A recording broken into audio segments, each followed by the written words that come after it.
A quick warning. This episode has some explicit language. Hector Tobar watched the chaos of April 29th, 1992, from the Los Angeles Times' third-floor newsroom. That night, a large crowd of people gathered outside the building and started pelting it with rocks. And then a little bit later on, I said, hey, am I the only one who smells fire? There's smoke, something's burning. And unbeknownst to me, down on the first floor, a few members of this particular mob had managed to break through the windows, the offices down there, and had set a couple of small fires on the first floor. Tobar kept on working. That first day, he collected notes from reporters in the field and wrote a story about the LAPD's response to the acquittal of the officers who beat Rodney King. He left the newsroom around 11 p.m. Eventually, the mob went on and dispersed, and we went home and everybody thought it was over. It was like, wow, that was a horrible night that the city went through. It's all over. And we all went to bed thinking that the next morning the city would start sweeping up the glass and taking stock of what had happened. The politicians would make their speeches and everything would go back to normal. The next morning's newspaper laid out the toll that April 29th had taken on Los Angeles. At least 4 deaths, 106 people injured, and more than 150 fires burning across the city. At first, April 30th felt like the calm after the storm. So I went into the newsroom at about 9 o'clock in the morning, and the newsroom was relatively empty, sort of like a place that's waking up from a hangover. Tobar and the Times started looking ahead to the city's recovery. We're going to try to do a front page story on the aftermath of the riots and their economic impact. So your standard sort of feature story, a feature on this tragic event that happened the night before, what it means for the city of Los Angeles. And so we went into already reflection mode. Tobar got into his company car and drove towards South Central LA, where the worst of the unrest had taken place the day before. It was sunny and about 70 degrees. It would have been another pleasant LA day, except for all of the smoke hanging in the air. He stopped at a bank and a grocery store, both businesses that had been hit by looters. He then drove along Slauson Avenue and started knocking on doors. One black couple spoke with him in their front yard. And the woman told me about how tough the times were, in African-American Los Angeles. She said something. She gave me a great quote. She said, "It's not a recession in minority communities, it's a depression." And not long after I write down this quote, I hear sirens and, alarms going off. And I look down in distance and I see these pillars of smoke rising. And so I drive in the direction of these pillars of smoke. And I can see, crowds looting liquor store or something. I called into the newsroom and I said, it's starting again. It's starting. Send people out here. It's starting. That day, the second day of the riots, the 30th, I guess, is the day that I felt like society as we know it has just collapsed. That's Jim Newton, Hector Tobar's colleague at the LA Times. It definitely felt like the city had broken. I had no sense of how much worse it would get. But I do recall feeling we were not done, that we were going to continue to grapple with this for a while. Newton was at the corner of Vermont Avenue and MLK Boulevard in South Central when he saw a mob storm into a supermarket and set it on fire. Someone pulled up with a video camera and he began to take a video of the people looting the grocery store, and someone knocked on the window of his car. He rolled down the window, the person shot him and grabbed his camera. And I talked to him. Well, after he was shot, he wasn't killed. And I remember him saying to me, I thought it would hurt worse than this. And I was like, what is happening here? Meanwhile, Hector Tobar kept heading north, driving from South Central toward the Pico Union neighborhood near downtown. And I see one of these mini malls going up in flames, and there's an African-American man, older man, maybe in his 50s or 60s, and he's got a hose and he's trying to put out the fire. And a couple of young guys came up to him and said, no, you're not putting out this fire. Just let it burn. Let it burn. The police had been largely absent the night before. Millions of people had watched news footage of motorists being assaulted in the street, with no officers intervening. Firefighters tried and failed to contain the blazes all around the city. One fireman got shot in the face. The next day, thousands more people took to the streets. Some were unleashing their anger at the police and the justice system. Some were driven by frustration at systemic inequality in the nation's most glamorous city. And some just saw a chance to plunder while law enforcement was scrambling. It was like this feeling of like, God damn it, it finally fucking happened, you know? It's like the whole city's fucking exploding. This is Slow Burn. I'm your host, Joel Anderson. The carnage in LA didn't touch the entire city. Affluent areas like Beverly Hills and Santa Monica emerged mostly unscathed. The fires and turmoil were concentrated in poor and working-class neighborhoods on the South Side. In South Central, Black residents first turned on police, then on motorists and merchants. In Pico Union, Latino immigrants raged against the poverty of their neighborhood. And in Koreatown, shopkeepers took up arms to defend their stores from looters and arsonists. After a night of unprecedented civil disorder, Los Angeles had become a cautionary tale for the rest of the country. How did people fend for themselves while the city exploded with violence? How did Rodney King reckon with what was going on in the streets? And would Los Angeles come together or go down in flames? This is episode 7, Into Ashes.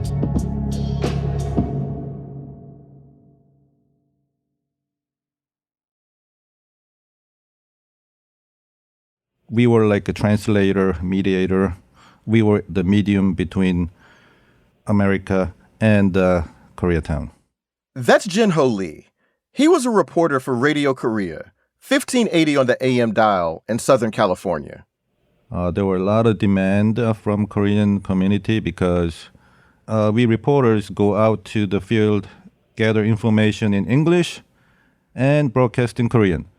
By the early 90s, Los Angeles had become the largest Korean community outside Asia. Lee told me Radio Korea reached about 70% of the 1 million Koreans living in Southern California.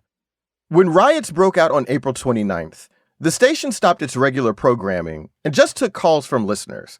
And we have about like 10 lights blinking. And it was very urgent, very, very urgent calls for help. 그거 어떻게 그게 소방차가 갈 수가 없나요? 현재까지는 소방차가 전혀 보이지 않고 있습니다. 그거 어떻게 연락 안 됩니까? Like people all over Los Angeles, Korean Americans were scared. Store owners in South Central felt particularly vulnerable. The stick of dynamite had been lit already, really. That's journalist Itabari and Jerry.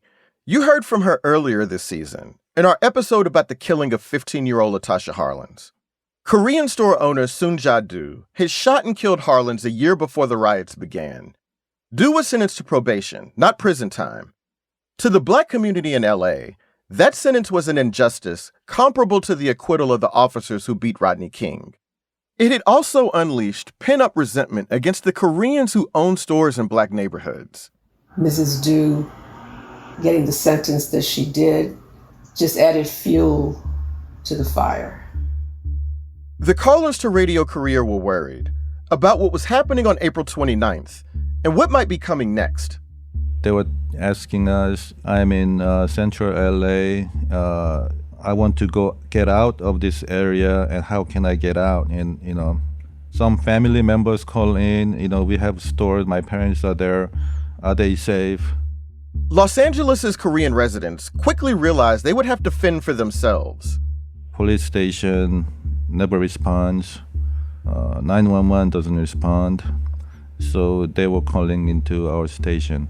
We at least answered some phone calls. But there was only so much a radio station could do.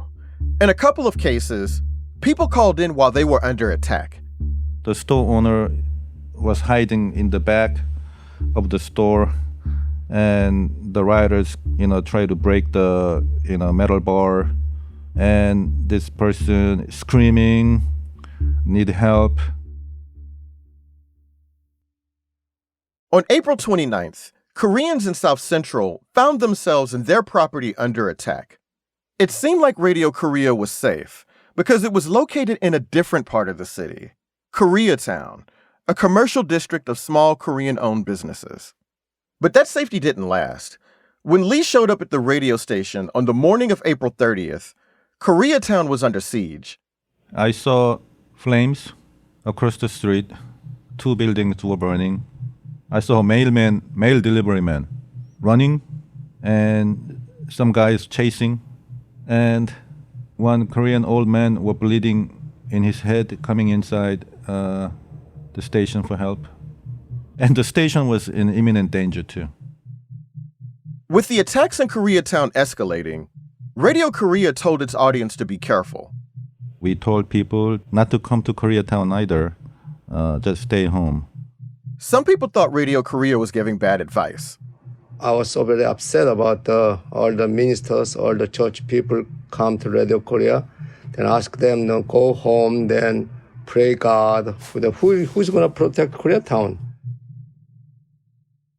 That's Ki-won Ha. He owned a supermarket in Koreatown and was president of the Korean American Chamber of Commerce. Ha thought Koreans needed to hear a different message. I had a handgun in my office, so I took a handgun to Radio Korea.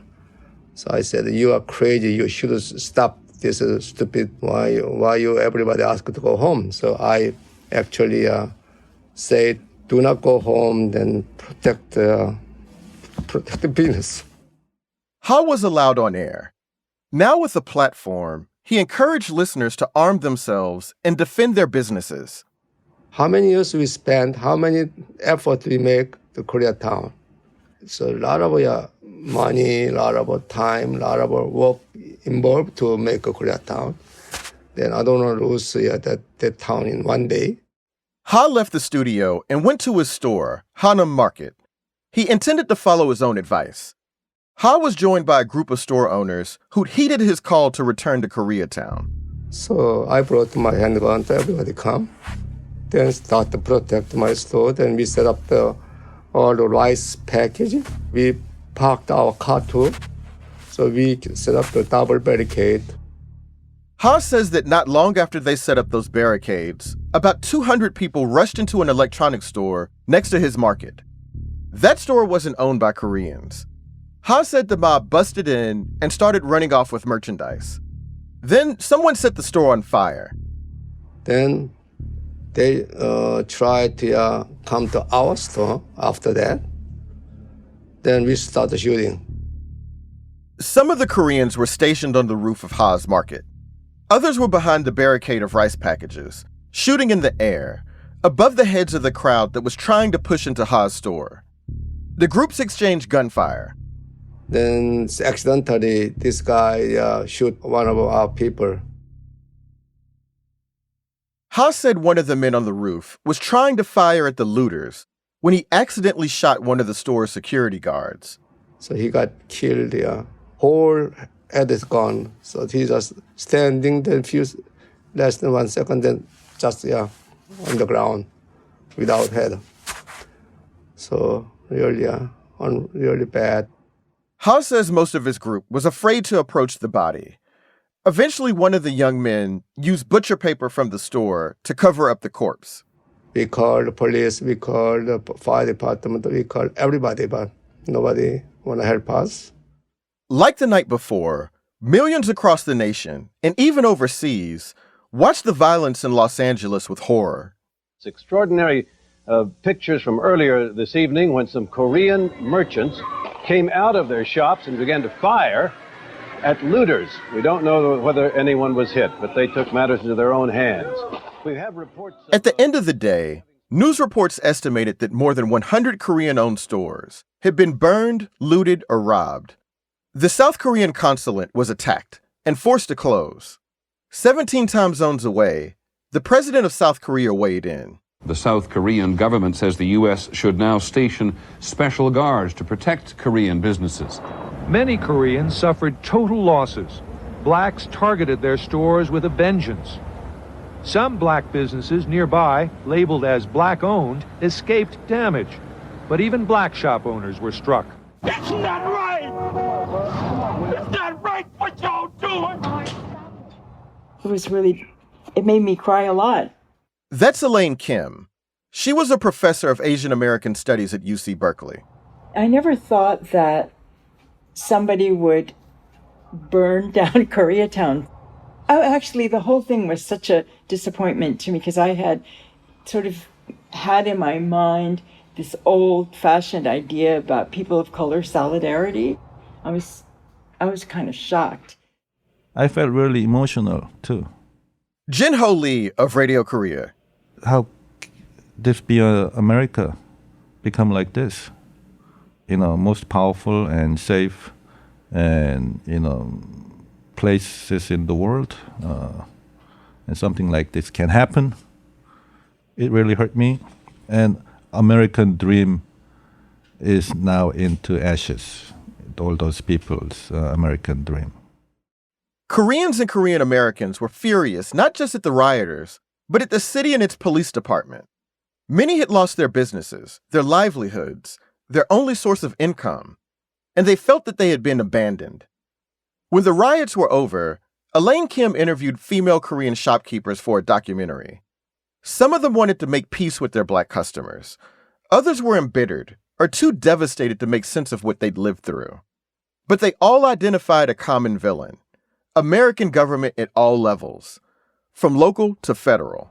And it would only be fair that they receive compensation of any kind, emergency, FEMA, whatever. And were very, very disappointed and then felt not only angry about that, but also at their own powerlessness in the U.S. That is, they have no voice, they have nobody cares, nobody would listen to them, and that kind of stuff. Jin-Ho Lee again. We were law-abiding citizens, and we paid the taxes, and we were not protected. Yeah, nobody to turn to. Helpless. Let's take a break.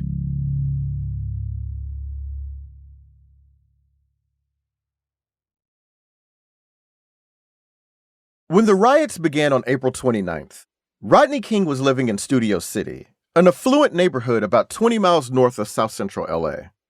At first, the uprising gave him a feeling of satisfaction.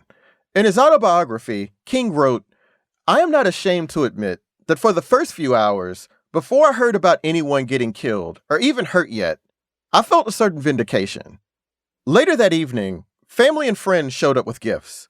They brought bottles of Jack Daniels, food, and disposable diapers. Yeah, I mean, at that time, it's like everybody looting, hey, we got a chance to get some shit on wholesale, that type of thing, yeah.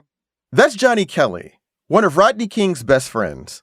I couldn't wait for the man to come by, hey, you got some Gucci jeans? Okay. So, hey, that was the life at the time that we was living, You look back on life and you be like, hey, man, that wasn't cool. But at the same time, we was kids. We didn't know no better. We didn't give a damn. This is what we're doing.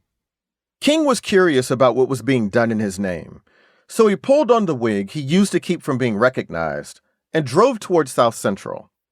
A couple blocks shy of Normandy Avenue, he stopped. I sensed that terrible presence of hatred that I felt the night of the beating, he wrote.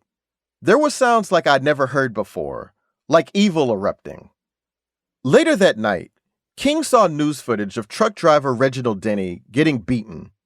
It destroyed me, King wrote. It affected him that people was getting hurt. It affected him that the buildings was being burnt. But he knew it was all for him, but at the same time, he didn't want to see that. By the next day, April 30th, people had started to notice that King hadn't been seen in public or made a statement. Rodney King, the motorist whose beating touched all of this off originally, is keeping a low profile tonight, obviously not wanting to be part of the violent aftermath. Tom? King's civil attorney, Steve Lerman, gave him a call on the morning of May 1st. I said, Glenn, you're going to say something because there's people out there screaming Rodney King, and there's burning, there's looting, there's all kinds of mayhem. By your silence, you condone what they're doing. So you've got to say something. King's mother, Odessa, was a devout Jehovah's Witness who was opposed to political statements of any kind. After the beating, she had warned him against using his platform to draw attention to police brutality. Now she once again urged him to stay quiet. She told her son, "You had your time in the spotlight, and it done you no good." King dreaded the thought of addressing the public. A high school dropout, he had never been a great talker. Now the beating had left him with brain damage, making it even harder for him to communicate. But he thought his mother was wrong. He knew he had to say something. He was like, "Cousin, they want me to say a speech. They're saying that I'm promoting this behavior because I haven't said anything." And he was very upset. That's Antrecia Averett, Rodney King's cousin. And he was like, I don't know what to say. What did they want? What should I say? I said, you should only say what truly comes from your heart, and do not try to read any speech that anyone has prepared for you. Lerman called for a news conference later that afternoon in Beverly Hills, far from the unrest. He then went to meet King at his apartment. I said, now it's not time to talk anymore about what you're going to say. It's time for us to go to wardrobe. So we walked over to this apartment closet, and I'm looking at a couple of suits that I'd bought him. I said, oh, no. We don't want to have you out there in an expensive suit. I said to him, hey, Glenn, you remember a TV show, Mr. Rogers? He said, that kiddie show. I said, yeah, you're going to put on Mr. Rogers' sweater. And so I noticed a pale blue cardigan that we'd gotten him a couple of weeks ago. I said, now, this is it'll smooth out those big shoulders, because he's a big man. And a nice white shirt, a dark tie. And so he was appropriately groomed for his show. When King and Lerman arrived for the press conference in Beverly Hills, they were greeted by a large crowd. It was King's first public appearance in 14 months. And in just a few minutes, Rodney King is scheduled to speak out publicly for the first time since the jury's verdict. When he does, we'll bring it to you live here on Early Prime. Everybody showed up, including helicopters. And the whole back part of the building at Wilshire and Doheny in Beverly Hills was swarming with media. I want to thank you all for coming. That's Lerman. This city can't be an example of a society out of control. The time for healing is upon us. Rodney King has prepared a very brief statement. I want to again emphasize... King says Lerman had handed him a 4-page script, but he decided to do his own thing. He wrote in his autobiography, "I took one look at those 4 pages and said, fuck that. I was going to speak my own words." In video from the event, the camera is focused tightly on Rodney King. He looks and sounds nervous, his voice cracking. People, I just want to say, can we all get along? Can we get along? Can we all get along? I mean, it was just a spark of genius. That is a spontaneous exclamation that came from that man. And the words are immortal. He didn't blame the white cops. He didn't blame the society, the racist society. He didn't blame the LAPD. None of that. It was like putting warm mayonnaise on a bun. But not everyone likes warm mayonnaise. Horrible. Absolutely horrible. That's Dermot Givens. He was a law student and community organizer in South Central. He blames Lerman for the mildness of King's remarks. He made him look like a complete idiot. Can we all just get along? For the past year, thousands of black people had marched and protested on King's behalf. They were gutted when the officers who beat him got off. And then they stormed into the streets in his name to ask them to stop, to call for peace. For many black Angelenos, it felt like a betrayal. We get our ass beat and we can't be mad?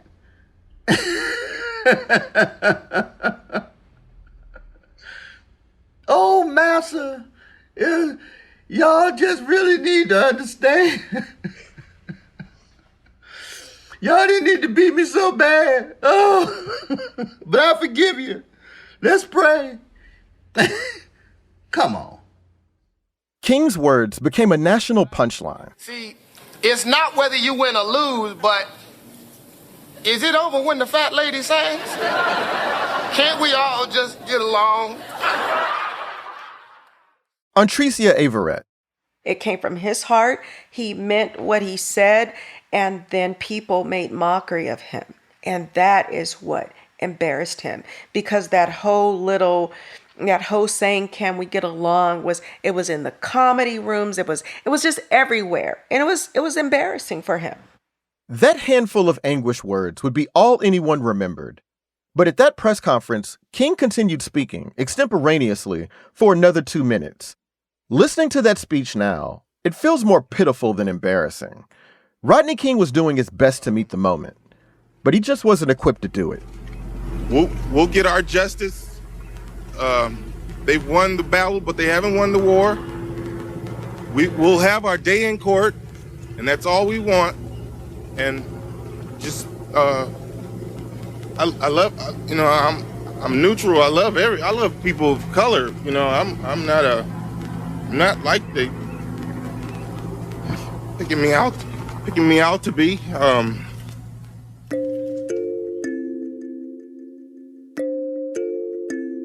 In his autobiography, King said, "Every word I spoke was as true as I could make it and came right out of a deep place in my heart and soul. There was nothing but the best intentions behind everything I said." King also realized that his words could only do so much. He wrote, "I wish I could say that I was so good at speaking that everybody listened and everything got peaceful and quiet. But reality is a bitch, and it took a while." Let's take a break.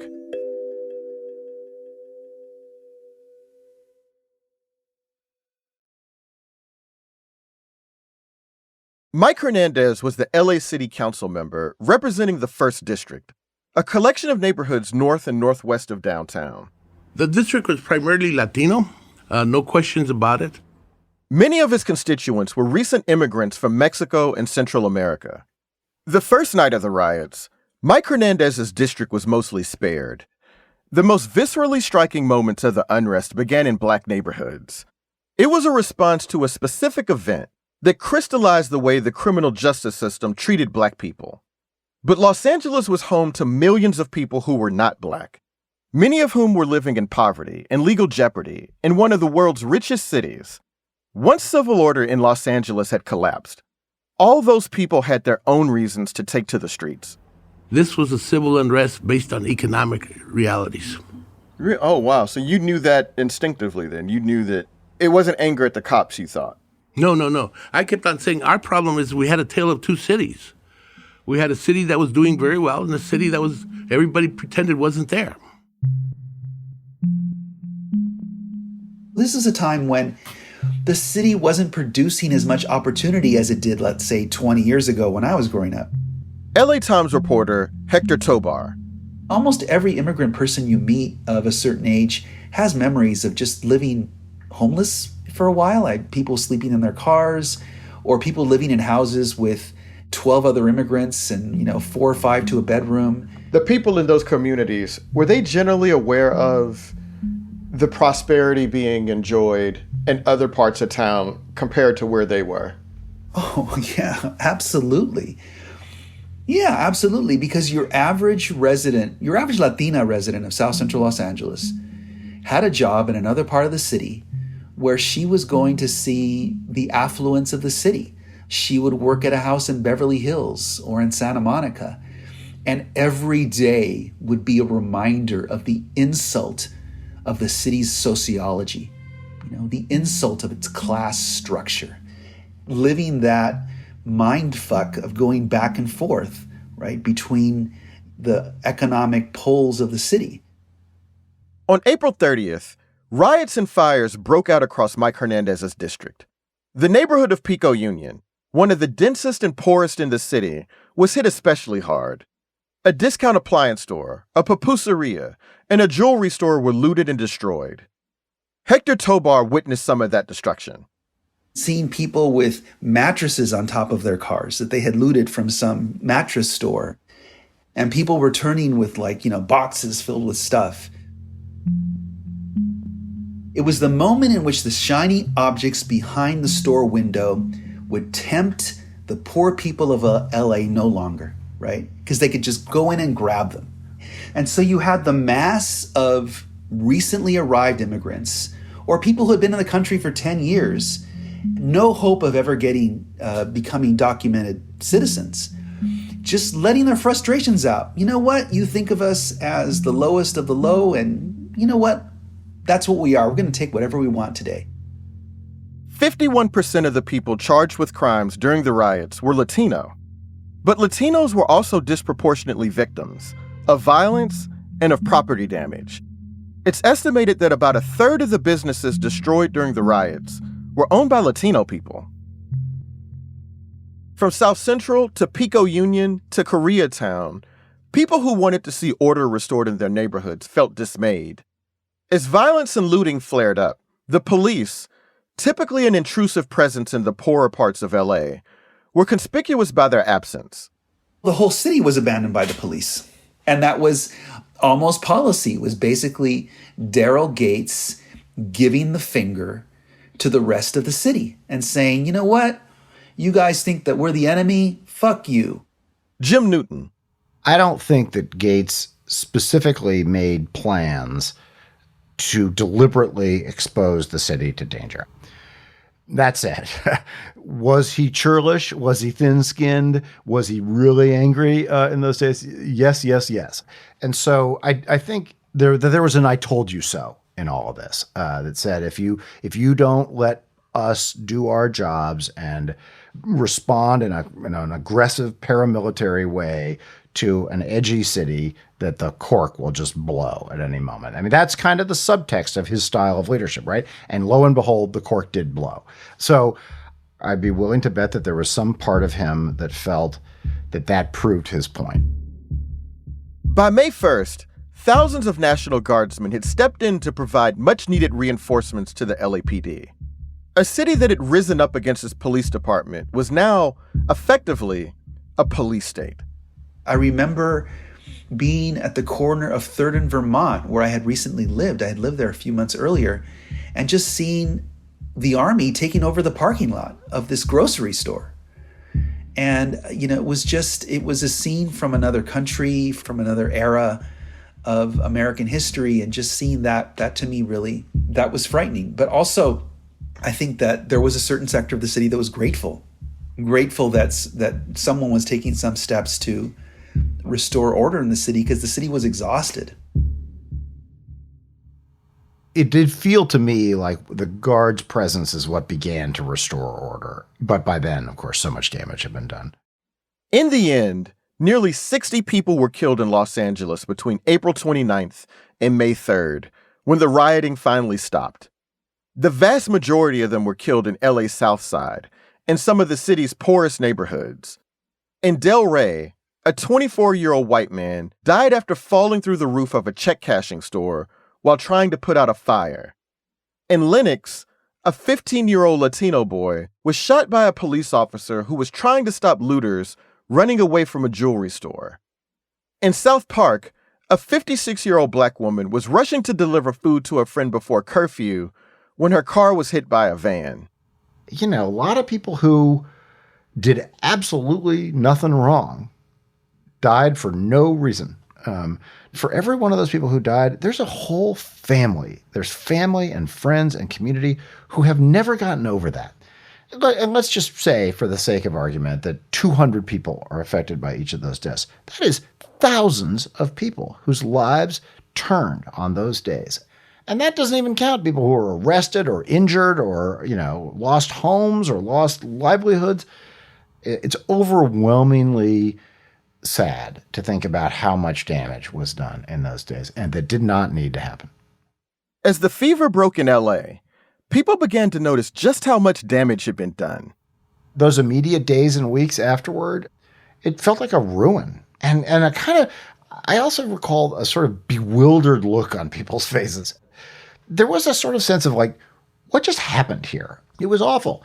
And awful in a way that's, I mean, I've covered natural disasters in which people have died, and that's awful, of course. But you don't have the same sense of guilt and bewilderment and sadness around it. It's more just a fluke of nature. This was not a fluke of nature. This was a human experience. It leaves you with a really bad feeling about humanity and about society. As the city cleaned itself up, Hector Tobar went back to South Central. He talked with a couple who had looted a liquor store in their own neighborhood. And they described how, in the moment, the heat of the moment, they had gone in there and looted along with everybody else, looted the liquor store, and how they felt really terrible. And because they were friends with the owner, with the Korean owner, they knew him. So they felt they needed to sort of do a penance. So they helped him clean up a little bit. And so, I think the entire city felt that way. It was like, wait, what happened? A lot of times when you're in a relationship, you say really horrible things to each other. And then the next day you feel the need to sort of say something nice and do something nice. And it was that same sort of feeling throughout the city of like, I just did something really horrible. Now let me do something nice. Let's clean up. Let's show the better side of ourselves. When the violence was over and the fires had been extinguished, Los Angeles had almost as many needs as it had people. Repairing a city this big and this broken would require a massive collective effort. But who could be trusted after such a wide-ranging, all-encompassing failure? That's next week on the season finale of Slow Burn.